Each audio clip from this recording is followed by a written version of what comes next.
The G7 summit is officially over, and now the focus turns to cleanup in Kananaskis.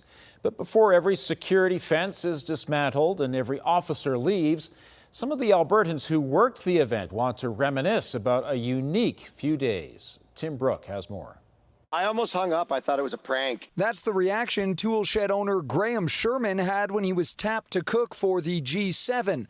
Months later, he's still in shock and in need of a nap. I was cooking for 3 days straight, all-nighters on the barbecue. So we got to see all the world leaders come through. We talked to them. They wanted to come check out the barbecues. Sherman and his son grilled under the watchful eye of Canadian security and the Secret Service. There is a 17-year Navy veteran that is in charge of watching over every piece of food that gets handed to the president. He can't say if Donald Trump enjoyed or even ate his barbecue, but he now claims to know the president's food order. What had to be ready at all times was shrimp cocktail and ice cream, spaghetti and meatballs. Across the way, retailer Kananaskis Outfitters was cleared to stay open during the summit, though they didn't have much of a view. We saw, support staff from all the G7 countries, some people that work for the UN, lots of the, Canadian security details. And Tuesday, the shop received a visit from the Australian Prime Minister. They just came in, they were like,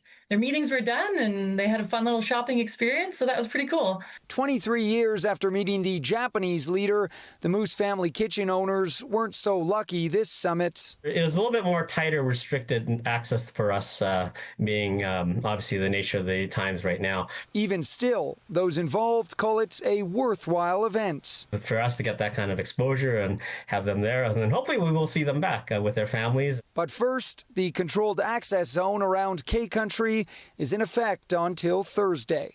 Tim Brooke, CTV News, Kananaskis. And G7 authorities say no arrests or tickets were issued connected to the summit or any protests. All G7 airspace restrictions are now lifted. And you can check the Alberta Parks website for the status of trails and day use areas.